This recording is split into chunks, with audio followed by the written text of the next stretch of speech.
আপোনালোকে চাই আছে দৈনিক টাইম আৰু ষ্টুডিঅ'ত মই এপলিনা।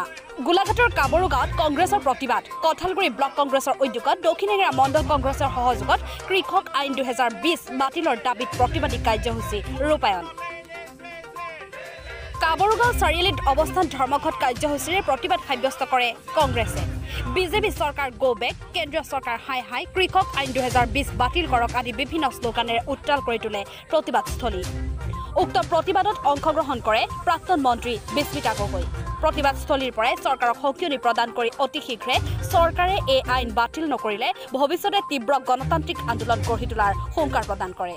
কেন্দ্ৰীয় চৰকাৰে যিখন কৃষি বিৰোধী আইন এতিয়া আমাৰ কৃষকসকলৰ মূৰত জাপি দিছে, সেই আইনখন কৃষকৰ শোষণকাৰী, কৃষকৰ ভৱিষ্যত ধ্বংসকাৰী, সেই আইনখন বাতিল কৰাৰ কাৰণে আমি দাবী তুলিছোঁ। কাৰণ সেই আইনখন প্ৰৱৰ্তন হৈ যোৱাৰ লগে লগে আমাৰ গোটেই ভাৰতৰ কৃষকসকলৰ মূৰত মাথা পৰিব। আমি সকলোৱে জানো প্ৰায় 90% লোক ভাৰতৰ পৰোক্ষ বা প্ৰত্যক্ষভাৱে কৃষিৰ লগত জড়িত। কোনোবা একদম প্ৰত্যক্ষভাৱে কৃষিৰ লগত জড়িত হৈ আছে, কিছুমান হয়তো পৰোক্ষভাৱে বেলেগ বেলেগ ব্যৱস্থাৰ যোগেদি কৃষিৰ লগত জড়িত হৈছে। এই আইনখন যেতিয়া প্ৰচলিত হ'ব, তেতিয়া এই আইনখনে তাৎক্ষণিকভাৱে হয়তো কৃষকক ভাবিব পাৰে যে এই বহুত আইনখনৰ দ্বাৰা তেওঁলোকে বহুত লাভান্বিত হ'ব।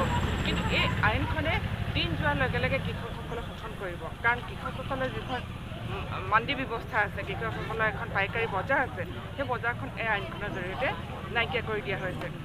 ইয়াৰ জৰিয়তে বৃহৎ পুঁজিপতিৰ লোকসকলে আমাৰ গাঁৱৰ ভিতৰত সোমাই থকা কৃষিখণ্ডত তেওঁলোকে জড়িত হ'বলৈ সুবিধা পাব।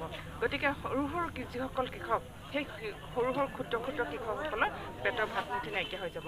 গতিকে আমি শংকিত হৈছোঁ এই আইনখন লাগু কৰাৰ লগে লগে আমাৰ কৃষকসকল আজি তেওঁলোকে যেনেধৰণে আছে, হয়তো আৰু 2 বছৰ 3 বছৰৰ পিছত সেই কৃষকসকল হয়তো ৰাস্তাত ভিক্ষাৰী হ'ব লগা হ'ব। নিৰ্বাচনৰ প্ৰাকমুহূৰ্তত এয়া টুপ বুলি আচলতে টুপ বুলিয়ে ক'ব লাগিব। কাৰণ ইমিডিয়েটলি কৃষকসকলে ইয়াৰ পৰা যেনেকৈ জিঅ' মোবাইলটো আহিলে, জিঅ' অহাৰ লগে লগে আমি সকলোৱে জিঅ'ৰ পিছে পিছে ঘূৰিলোঁ। বিনা পইচাত তেওঁলোকে ইটোৰ পৰা সিটোৰ মোবাইললৈ জিঅ'ৰ কানেকশ্যনলৈ তেওঁলোকে ফ্ৰী কল কৰিবলৈ দিছিলে। কিন্তু দিন যোৱাৰ লগে লগে আমি দেখিবলৈ পালোঁ যে ডাঙৰ ডাঙৰ বেলেগ বেলেগ ভোডাফোন বা অন্যান্য এইবিলাক নাইকিয়া হৈ গ'ল আৰু তেওঁলোকে একচ্ছত্ৰী সম্ৰাট হিচাপে বহি গ'ল। একচ্ছত্ৰী সম্ৰাট হৈ যোৱাৰ লগে লগে এতিয়া জিঅ'ৰ ছাৰ্ভিচো বেয়া হৈছে আৰু এতিয়া জিঅ'ৰ নেটৱৰ্কৰ পৰা বেলেগ নেটৱৰ্কলৈ ফোন কৰিলে তেওঁলোকে পইচাও কাটে।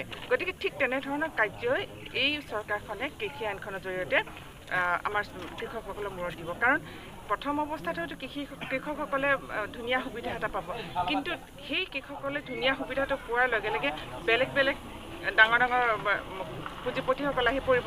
পুঁজিপতিসকলে তেওঁলোকক সুবিধাখিনি দিব, কিন্তু যেতিয়া তেওঁলোকে সেই সুবিধাখিনিৰ প্ৰতি মানে তেওঁলোকে ইউজ হৈ যোৱাৰ পিছত লাহে লাহে ক'ব যে আমি তোমালোকক এই সুবিধাটো এতিয়া দিব নোৱাৰোঁ, গতিকে তোমালোকে মাটিখিনি আমাক দি দিয়া। গতিকে কাইলৈ পৰহিলৈ কৃষকসকলৰ হাতত মাটি ভূমিৰ অধিকাৰ নাইকিয়া হৈ যাব। এতিয়া আমি সকলোখিনি আমাৰ কংগ্ৰেছ কৰ্মীসকল আছোঁ, খেতিয়কসকল আছে আমাৰ লগত। যিহেতু মই ইতিমধ্যে কৈছোঁ যে আমাৰ 90% লোক পৰোক্ষ বা প্ৰত্যক্ষভাৱে কৃষিৰ লগত জড়িত। গতিকে যিকোনো দলতে নহওক আমাৰ কৃষকসকল আছে। গতিকে আমাৰ মাজত আমাৰ দলীয় কৰ্মীসকলৰ লগতে স্থানীয় কৰ্মীসকল আছে। গোলাঘাটৰ পৰা কল্পনা ফুকনৰ ৰিপৰ্ট, দৈনিক টাইম।